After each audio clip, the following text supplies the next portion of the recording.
Were you born to be a rebel? Yanmitra Waddell is a strong advocate for victims and survivors of domestic violence. At 40, she instantly understood that she had to start being who she was born to be: a leader, a teacher, a trainer, a thought creator, and a rebel. Now, rebel or not, you don't want to miss this interview with the fearless woman, Jan Mitra. Have you ever felt like giving up, quitting, throwing in the towel? Welcome to Never Ever Give Up Hope featuring Carol Graham. She's an author, health coach, and motivational speaker. Backed into a corner multiple times in her life, Carol shares with you stories on how she overcame some of the toughest obstacles a person can go through in life, but refused to give up hope. Rather than admit defeat, an opportunity was presented, and it involves each and every one of you. Carol will feature spectacular guests who will share their messages of hope, encouragement, and their inspiration to prove why life's adversities only make you stronger. And now, welcoming the host of the show, here's Carol Graham. Jan Mitra is Amazon's international best-selling author of Fearless Woman Born to Give Thanks and Transition to Freedom, plus 4 other amazing books.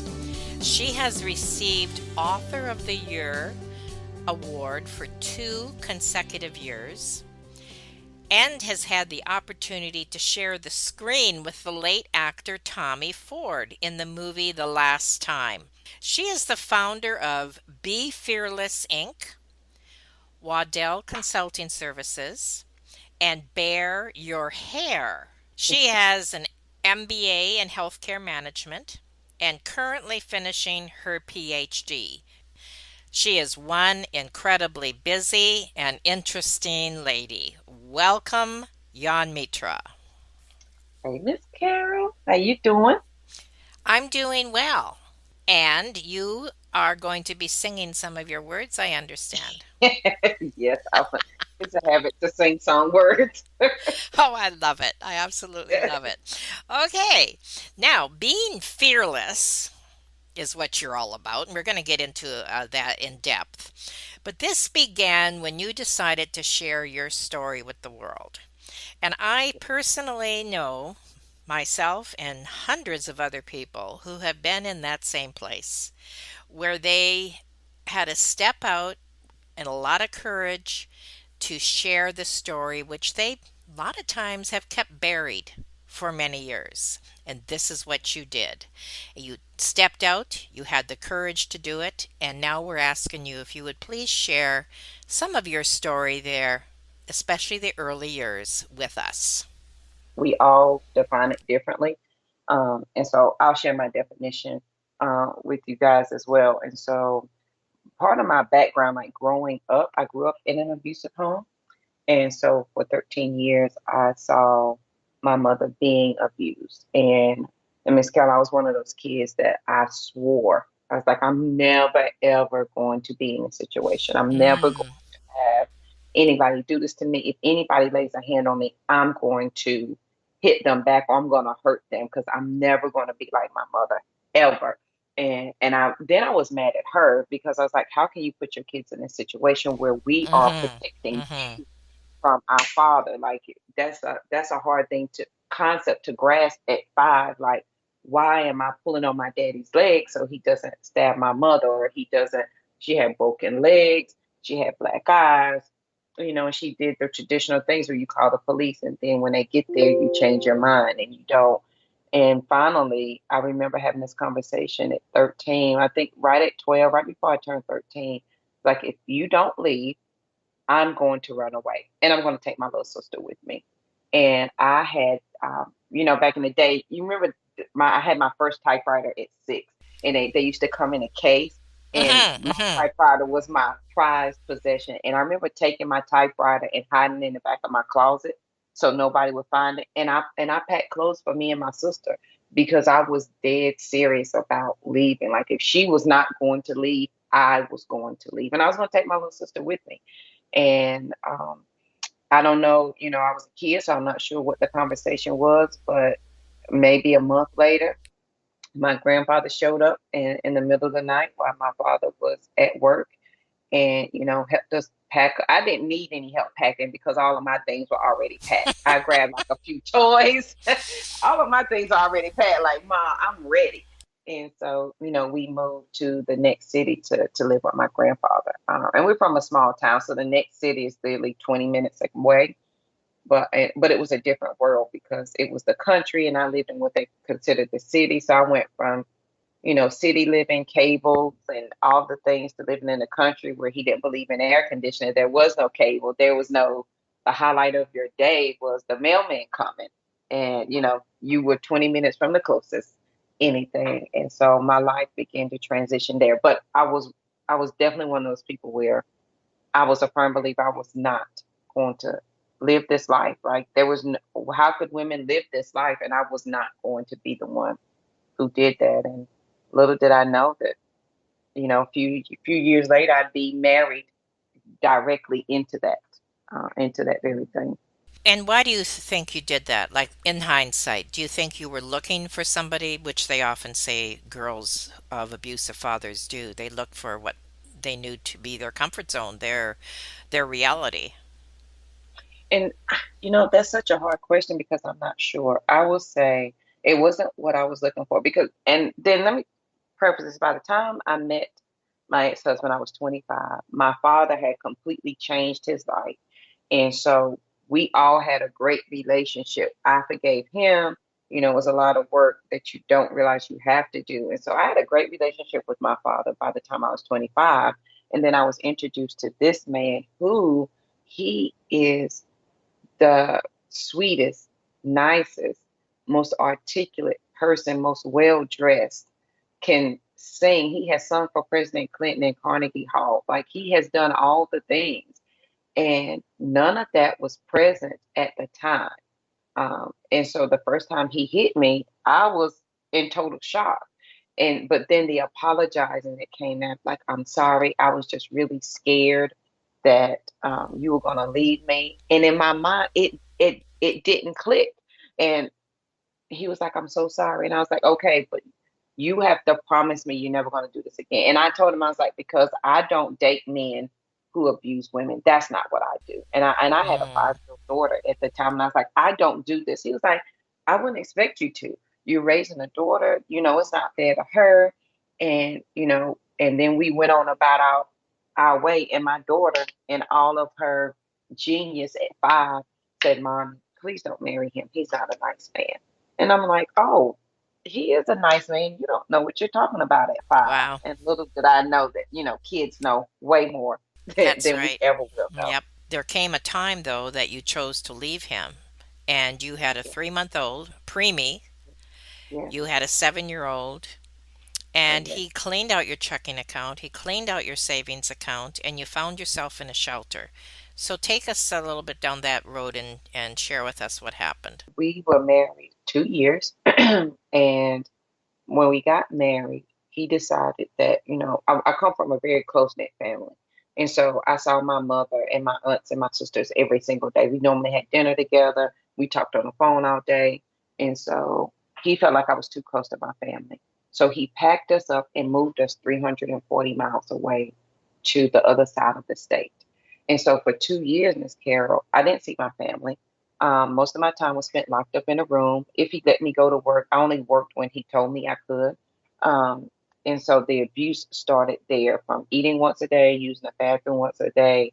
I wasn't allowed to talk to my oldest daughter. And then, of course, we had a baby who came 2 months early, and I wasn't allowed to take care of her because he made it very clear that my job was to train the new wife that he was going to marry because he was going to kill me. And he tried on Oh, several well, you occasions can't to be serious. yes. He tried on 3 different occasions to kill me. And the last time he almost succeeded. And I was like, I've got to go. And not only that, we had moved an additional 100 miles away. So now I'm at the coast of North Carolina. and my family is in the mountains of North Carolina. So I'm almost 6 hours away from them. Still haven't seen them. I have a newborn that I can't nurse, I can't touch, I don't hold her. And the day I left, so the turning point, and I called July 26th as my freedom day. That's the day I celebrate my freedom. He had sodomized me in front of the newborn. And I just remember laying there thinking, I hope you just absolutely never remember any of this ever in your life. And after he had done his business, and I was like, can I please go take a shower? He was like, no, you can't. He then, Miss Carol, got on the phone and we were in counseling. And he called our counselor and told her that I'd had a mental health breakdown and he was afraid for his safety and for the children. He was afraid I was going to kill him and the kids, and he wanted to have me committed to a mental hospital. Because it was the weekend was the only reason that lady did not have me committed to a mental hospital. The next morning, he normally didn't sleep because he had sleep apnea, but that night he had taken two of his sleep apnea pills and he was dead to the world sleep. When the phone rang at 7 a.m., when the phone rang, it was a former church member, and I just broke down and I cried and I just told her everything. And I think we all need a friend who's like your advocate, That's right. and yeah, and who, she cusses and she doesn't care, and she was like, if you don't leave right now, I'm calling the police. So I was like, you don't understand, if I leave, because he'd already told me, if you leave, you take my children, I will never stop hunting you down until I find you, and I will kill you if you ever leave and take these kids. And I knew once I opened up the front door that the door was going to say door open. And I stood in front of that door for 30 minutes. My oldest slept downstairs. And the rule was he didn't think she was good enough to live on the same level of home that we did. So she had to live on the bottom level. And I went downstairs and I was like, grab your favorite toy. And I went upstairs and I got the baby. I changed out of my pajamas because I was going to leave in my pajamas. I put on a t-shirt and a pair of jeans, and went downstairs and I held that phone and I cried. I had a diaper bag that had three diapers, a bottle of milk, and a 7-year old, and a cordless phone in my hand. And I told my oldest, I was like, when I open this door, I want you to take off running. I don't care what you hear. You just keep running. Don't look back. Just keep running. And I opened up that door and we took off running across the front yard. I with the cordless phone still in my hand, a baby in, car seat in my arm, and I literally threw the baby in the back seat. And I told my oldest to hold her, and I took off. And this, Carol, I took off in a car. It was a red neon. It had it only had $3 worth of gas. The front wheel would fall off if you went over 50 miles an hour. It had no tag, no insurance, and no registration. I got maybe 2 miles down the road, and I got pulled over by the state trooper. And I was like, oh my God, how did he find me that fast? And so I get out the car hysterical and I tell the state trooper what's happened. And uh, I guess he believed me, because who can be that hysterical, Right. and make that up? Mm-hmm. And he was like, just go, just be careful. And that $3 worth of gas in that gas tank took me over 100 miles to the next city. And it was there that I didn't want to go to my friend's house because I knew he would know that would be the first place and the only people I knew to go to first. And so I found myself in a shelter with two kids. And it is a very humbling experience to say to another adult, can I have some underwear? Can I have a toothbrush? I don't have a comb. I don't have undergarments, because I literally left with the clothes on my back. I had nothing. And the next day, they let me stay. And the next day, I went to the bank because I was like, oh, I get unemployment. That'll be some money. And when I got there, well, this was the same day. After I checked into the shelter, I went to the bank. And this is when there was a Wachovia. And I went to the bank and I said, I wanted to take some money out of my account. And they was like, oh, well, Miss Waddell, there's no money in your account. And I was like, what do you mean? And she was like, oh, well, Mr. Waddell closed your checking and your savings this morning. I was Oh my like, word. what? And so by this time, the friend that was with me, she called and he was like, I want you to tell young Mitra I miss her. I miss her and the girls, and I know they need some things, and I want to make sure that they're well taken care of. So they need to come home. How can I be well taken care of when you cleaned out our bank account? And he didn't work, so all the money was my money. Oh, So You're Oh yeah, laughing about that. yes, it was my job to work and take care of him because he was the pastor of the church, and so his job was just to be the pastor of the church. It wasn't his job to work. And so he took my money and I was just devastated. And it was, that began my journey from 2004. It's been 17 years now. And every day, and most people, when you first leave, your mindset is just chaos and crazy. And it took me a while. So I had a kid. And, giving birth to a child, I almost died. So I didn't see her for 2 weeks after I had her. And there was no connection. So I have a newborn, Miss Carol, that I have no motherly instinct for. So I have postpartum depression. I'm already depressed. I'm in a shelter. I got two kids. My family's 400 miles away, and I have no money. And I'm like, it doesn't get any worse than this. And my friend finally, she convinced me to say, you know what? You can't stay in the shelter. Come stay with me and my husband. I have an extra room. You and the girls can stay there. And if it had not been for her, I don't know how I would have taken care of myself because I could not touch that baby. And I had a 7-year-old that was dependent on me, and my days were spent in the bed. I spent the days in the bed crying. And if the baby would cry, I would cry. And luckily, she would wash my child, she would give her a bath, she would change her, she put her in daycare. She did all the things that I just could not mentally handle in that moment. And she was definitely a lifesaver for me. And it was in her house that I started to take those little bitty steps to do things differently. Along with all the abuse and everything else that you just described, which is horrendous, you also were dealing with guilt. You were also dealing Yes. with fear, and you were Yes. dealing with depression. So you were emotionally drained and compromised as much as you were in every other way. Yes. Now we're going to take a short break, and when we come back, just a 30-second break, because I know the audience is on the edge of their seat right now with what happened. When we come back, we're going to not only share the other side of this story, but the aha moment when you realize that you do not have to be a victim of your past. And I know that this is going to appeal to many members of this audience who have been through similar experience as yourself and possibly going through something right now that they really need to switch gears. So we'll be right back after this short message. Carol Graham would like to show you the path from misery to miraculous triumph in her fast-paced memoir, Battered Hope. She relates her determination to succeed as someone who experienced one horrendous nightmare after another. Gang raped and left for dead, loss of a child, husband falsely imprisoned, and cancer.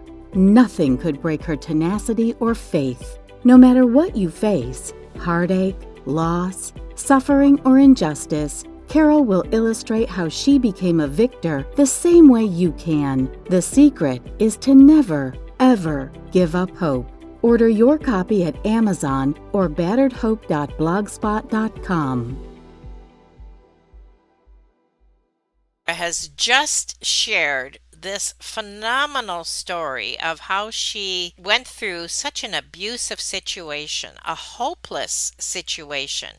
And yet here she is today, as I explained in the initial bio that we gave. She is a successful, bright, giving woman who has written books and has had many life experiences of not only making herself a better person, but of course helping others do the same thing. So let's pick up where we left off. Was there that aha moment when you realized that you needed to do some changing, or what happened there, and then proceed? I had two aha moments, of course, with the first day that July 26th when I first left. And then the second one came, well, I would say there was a couple. The second one came with a quote that I read that I wrote on the back of an envelope. And because I'm a nerd and I love the library, and that's one of the things that I couldn't do was read books and go to the library. Like, how can you take that? I would read 3 or 4 books a week.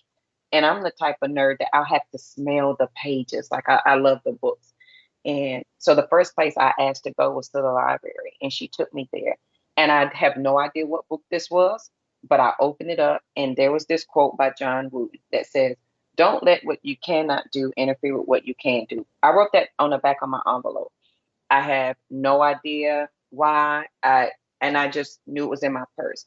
And then one day, my other aha moment came when I was just scrambling. Like I didn't know the next right thing to do. And I'm like, nobody. And I hate when people give you philosophical advice or religious advice that says God will fix it. It's going to be okay in the morning. And they give you these general statements. I didn't need general statements. I Yes. needed JoJo today. At this second, I want you to go do this. Tomorrow, you will do this. I needed somebody to tell me what to do because I didn't trust my thoughts. I didn't trust myself. I didn't trust myself to make any decision at all. And in that moment, as I was digging through my purse for something, that envelope was there. And it said, don't let what you don't know interfere with what you do know. Wow. And I was like, oh, so that's what I'm supposed to do. And that was, and by this time I had a job. I was working at IBM, and Miss Cal was making a whole $12.26 an hour. And I was not able to pay my bills with $12 an hour with two kids. I was taking gas out the lawnmower to put it in my car. There was days I couldn't go to work because there was no gas. I didn't eat because I needed the food for the kids, or I washed clothes in the bathtub because we had no washer and dryer, and there was no money to go wash clothes. And I'm struggling in that moment. And my ex-abuser had made my life such a living hell because when I left, the abuse didn't stop. He reported me missing to the FBI. He said I kidnapped the children. So here I am having Hmm. to explain my story to the FBI, to the police. He then reported that my child had been sexually molested. So I'm having to explain to a 7-year old why she has to go to a special doctor to have an exam done because of the things that he said. And Yes. I'm in the midst of all of this, and you throw in court, and I couldn't find any attorney to represent me. And this is when this quote came in. I was like, there's no attorney that wants to represent me. Nobody wants to help me. What am I going to do? And then I read that quote, and I was like, oh, well, Jojo, you had 2 degrees before you met him. So you're not stupid, like he said. You're not dumb. You can read and you can research. And that was my aha moment. That was Oh, right there really? that I began to research the laws of North Carolina. And I learned everything I could about domestic violence, represent yourself. And I love to tell people that you need a color story in your life. And my color story was me putting that quote into action because the first time I went to court, I cried. The sheriff deputy literally picked me up and carried me to sit beside the judge to tell my story because I just knew he was going to bust in the door and kill me at any moment. And the second time I went to court, Miss Carol, pink is my least favorite color ever. Uh, I could wear any color in the world other than pink, but I knew I had to do something drastically different. So on that second court date, I couldn't afford the shopping store, so I went to the Goodwill. I got a hot pink suit, the shirt with the matching jacket. I found some hot pink shoes. I got some hot pink lipstick with some earrings. And I went marching my little self into that courtroom with that quote firmly in my hand. Don't let what you cannot do interfere with what you can do. And I went in there, and the judge was like, well, Miss Waddell, you're totally different than the last time I saw you. Yes, sir. Let's go. And me putting myself outside of my box, and Yes. it real Yes. it was like, yes, Jojo, you can do this. And I represented myself against him. And he was, of course, my ex-abuser was in total shock, like, who was this woman? He didn't know what to do. Of course, I won the case. The judge, he was like, you sure you don't want to go to law school? You sure you haven't thought about that? I was like, no, sir, but I can't wait to get home and take this hot pink clothes off. But and so I encourage everybody to get them a color story, and just to step so far outside of your box that there's nothing that's impossible for you when you put it all in. And in that moment, that quote came to life for me. I focused on what I knew. I knew I could read. I knew I already had 2 degrees under my belt, so I wasn't slow. I wasn't stupid. And if I just did what I know I needed, I could do, everything else would fall into place. And it absolutely did. So Let's just back up here for 1 second. So, did he find you? Because you said he was in court. So, did he find you, or did you have to yes, the court contact him? he found me. So the first time we went to court, he didn't know where I was. He didn't even show up for our very first court date. He didn't show up. The by the time my second court date came along, and I had now mind you, I've been to counseling, I've done everything that the counselors told me to. I different ways home. I made sure nobody was following me. I did all the things, and I woke up on the girls are 2 days apart. They're 7 years and 2 days apart. And I woke up on the oldest birthday, and she was like, "Mommy, can I go ride my bicycle?" And I'm so protective, like I never let them outside. There's just not a lot they can do. Mhm. Mhm. And I was like, "It's your birthday. You know what? Yes, you can go ride your bicycle. I'm getting up. I'm going to open up the curtains, and I can see you from the living room." And she comes back to my bedroom. She's like, "Mommy, there's a note on our door." I was like, "What?" She was like, "It's from Daddy. It says, 'Happy birthday, girls,' from your daddy." When I tell you, my stomach dropped and I called the police, and I just could not believe that how did he find me? Like, how did he find me? And I still don't know to this day how he found me. He found me and I left. I left the home and I stayed with friends. And by this time, Child Protective Services was involved because they told me that there was a sexual allegation against her, my youngest daughter. And she told me, she was like, "It's against the law for me to tell you this, but I'm so afraid." She's like, "Your ex-husband told me all these things, and I don't believe him, but I think he's going to kill you if you stay in his home." And so I sent my girls to stay with my mother for like 2 weeks. And then I was like, you know what? I'm tired. I'm tired of running. I don't want to run anymore. And I went and picked up my kids and I came back home and I stayed in that house. And a month later, we went to court. And that's when I had on my hot pink clothes. And I just stopped running from that day forward because this is what I knew. He tried to kill me 3 times and he almost succeeded that third time. If he wanted me dead, he had every opportunity to kill me. Why did you leave a note on the door? Why didn't you come in and kill me then? And that let me know he wasn't going to do that. He just wanted to, be the bully and push himself Right. around. That he Yes. wasn't going to Yes. follow through. And I was like, I'm done. I'm not running anymore. No. Wow, that was another aha moment. Now, there was a point, getting back to that aha moment, when you decided to start being who you were born to be. Explain that. I have a quote that I love, and it ain't mine. It's by Brené Brown. She says, "Either you're going to stand inside of your story and own it, or you're going to stand outside of and hustle your worthiness." And I got tired of explaining myself. And a lot of people, in all of their helpfulness, they don't realize that you could be hurting someone that you're trying to help because they will say stuff, "Girl, it couldn't be me. He knew the right person to hit because if he would have hit me, he knew I would have killed him." And when you say that to someone who, whether it's mentally, emotionally, physically, whatever you're going through, it lets that person know right then and there, I can't trust you with my feelings. I can't trust you with what I'm going through. I can't do any of that. And I was tired of holding it all in. I was tired of making excuses of, "But Jojo, why did you stay?" And I finally said, you're never going to understand because you've never been there. So you can't tell me what you would do if you were in my Exactly. shoes. You Yes. you have no idea what that is like. And it was me standing up for myself because I was the girl who I did all the right things in school. I made the good grades. I played the sport. I did everything in church. That I did everything you told me to. I went to college. I was the senior class president. I played soccer. I mean, I did everything I was supposed to do, and I never questioned anybody. And then I go through this horrific thing, and I'm like, but I'm a good person. Why is this happening to me? And then at 40, I realized I've got to. This is not it. I can't keep explaining my life away and living it for somebody else. This is exhausting. And I don't want to do this anymore. And I put my foot down. And that meant I stopped talking to people. I told my family I love you, but I'm not going to talk to you for like a week or two. I will text you, but I'm not physically going to talk to you. And that's what I did. And I just took time to be with JoJo. JoJo's my nickname. And I just took time to be with me, to see what I wanted because I was always checking and asking whatever, the job, what do you need me to do? The kids, what do you need me to do? My mother, my sister, I was always checking to see what they needed. And not once did I check to see what I wanted. I was exhausted by the end of the day. I was meant like I had nothing left to give. There was not an ounce left in me. And that's when I decided, you know what?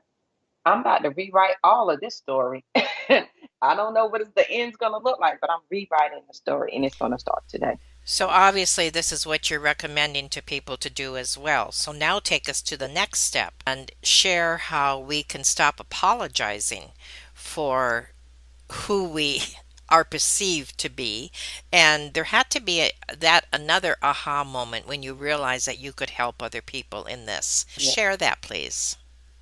So the first time I knew that maybe my story could be something different, I was working at this hospital, and a lady came in, and she said she was with an agency and they help people get off welfare and go back to work. And some of these young girls had been abused, blah blah blah. And when she leaves my office, because I was the hiring manager at that time, and when she leaves my office, I was sitting there thinking, wow, I remember that was me because I went through one of those programs. I had to go through one of those. I was on welfare. I had to go through the work, you know. And I'm like, why am I having to do this? I have two college degrees. Why am I having to go through this program? And I was embarrassed, but I also understood that, I had to go through that. And I was like, wow, maybe there's somebody like me in her program.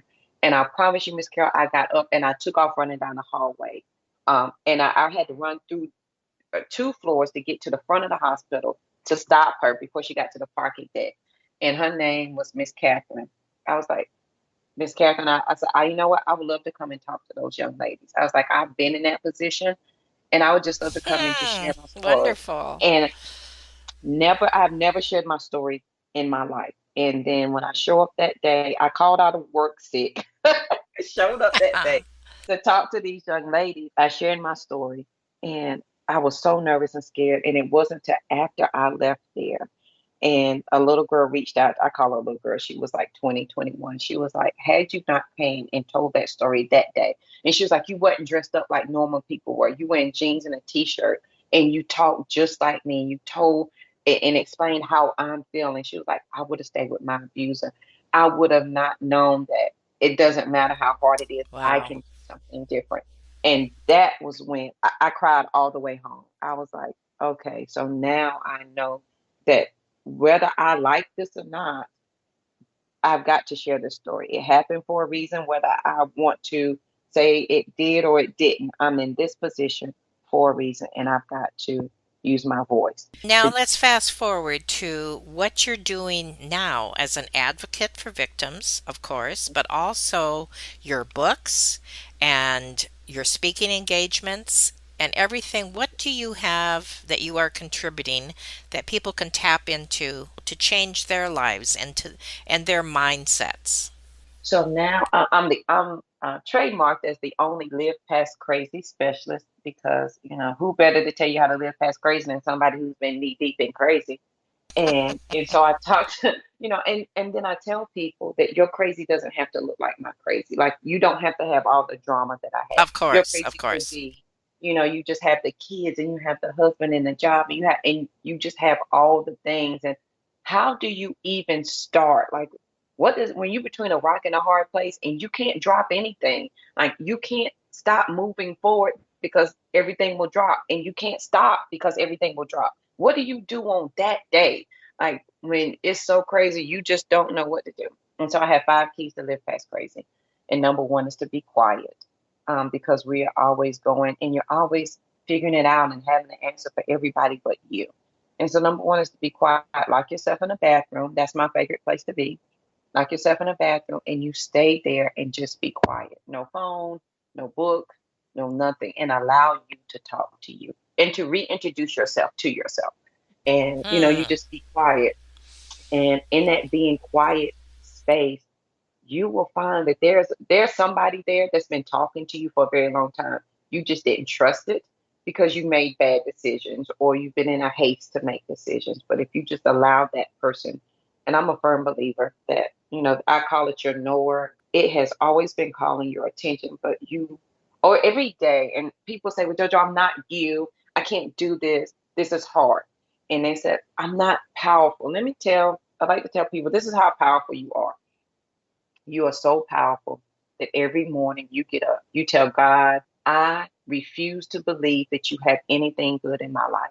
You override the God that's inside of you to focus only on the negative. You do that purposefully every day.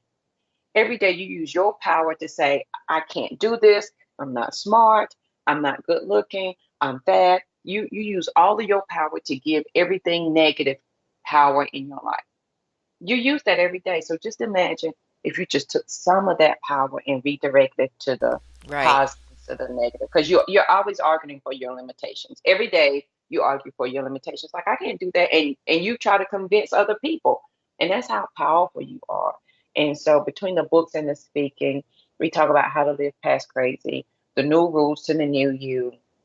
We talk about team abundance, and we talk about how you're with women. I host a retreat called Sister Rise, and Rise stands for Revitalizing Individual Sacred Energy. How do you recognize that your energy is yours? Like everything that makes you Miss Carol, everything that makes JoJo, how beautiful that is, and how protective you got to be over that. And when you're protective over that, and you learn to receive well for yourself, then you can give more. People say, "Oh, I'm a giver. I just want to give and help." And I think we got it backwards. We need to receive more before I can give. I can't tell you if I'm giving to you, I can't show you how to receive from me if I've never learned to receive for myself. And so, receiving for yourself looks like resting. It looks like learning the 5 keys to live past crazy. It looks like the first step is changing your mindset and believing it above any and everything else. Receive that first. And then when you're ready to give, you have an abundance, you have an overflow of giving. And then you're never without the energy to give to those around you. Now, is your book or one of your books your memoir as well, or are these all self-help books? So the first 2 books are completely about my life. So Fearless Woman, Born to Give Thanks and Transition of Freedom is everything about my life. So when I wrote book 1, Miss Carol, everybody's like, "Oh, JoJo, you have such great imagination." That's how I won Author of the Year. They was like, "How did you come up with these characters in this story?" I said, "I did. That's my life. I Yeah. didn't." They was like, "Oh, what?" And so when Transition to Freedom, which is my transition, into freedom Okay. of Okay. myself, um, came out, that's when I won Author of the Year, for autobiography. They was like, oh, and then because people truly didn't believe me, that's when I put actual court documents in there, Oh my handwritten goodness, that's letters a from good my idea. ex-abuser. Yes. Yeah. So that people could see, that this is real because, people, they're going to believe what they're going to believe. Yes. And, that's up to them. I can't change that, but I can give you the truth. And, this is the truth and this is what it is. So, and then the other books are on leadership, depression, how to get past postpartum, um, and, to step your way out of depression one thing at a time. And so all of these will be on the notes from this show with the links on Amazon, etc. Do you also do any coaching or is it strictly like your retreats? I do coaching. So I just started a program called Team Abundance. And our theme is we will be excellent, we will not quit, and we are going to persist. And And this is we also on talk, your website? yes, this is on the Okay. website. Say Team Abundance is just all about mindset and how you integrate that into your everyday life. And how, people say there's positive patties. How do you really become a positive patty and deal with you got to deal with the ugly stuff first. And, so that when you want to be positive, you can truly step into that altogether. Well, you certainly are someone who has walked the walk. And I think that, like you said, some people don't even want to believe the story, which is not unusual when you do have an extremely rare, unique story, which I'll take that back because all our stories are unique, but some Absolutely. of them are a little more unusual than Yes. others. But Yes. nonetheless, I liked what you said too, in that it doesn't matter what you've gone through. Just like that woman that, that first time that you spoke and how she could relate and gain the strength of how to leave her abuser. It doesn't matter what you've gone through. We all can relate on different terms. And so you have a lot of resources here that we're going to be able to share with the audience of how whether they've been abused or not, they still can relate to their inner self and how to do some of the things and come out of that shell that they have always wanted to do. So I really appreciate that. And I know that our time is running tight here, but we did want to hear your story, and we definitely want people to tap into all of these resources and connect with you. You have so much to offer. You're a fantastic storyteller, and I sincerely appreciate that. Now, there is one last question that I have for you, and that is your time on the big screen with Tommy Ford. You must share that. So, let me tell you, that was so exciting, and you never know. Let me tell you, I've always, how you grow up and say, "Oh, I want to be an actress." You never know really how much work it is. Like one scene literally takes 2 to 3 days. Like you look at the Right. camera, your bracelets are dingling. I was like, "Oh my Lord!" But it was an amazing experience. And so the movie is called The Last Time, and it was actually on TV. It's on Aspire. It has been on Lifetime, I think, a couple of times, and it's about a police officer who abuses his wife and how she gets out of that abuse. And so my part is simply as her part of her support system. She comes to, a survivor support system, and we're there to help her along her journey. And it was just amazing to see, to be in a room with people who do this for a living, and you're thinking like, I'm just a girl from North Carolina. Like, who am I to be in the same space as these giant people? And it was just an amazing experience. And that was the last movie that he did before he passed away.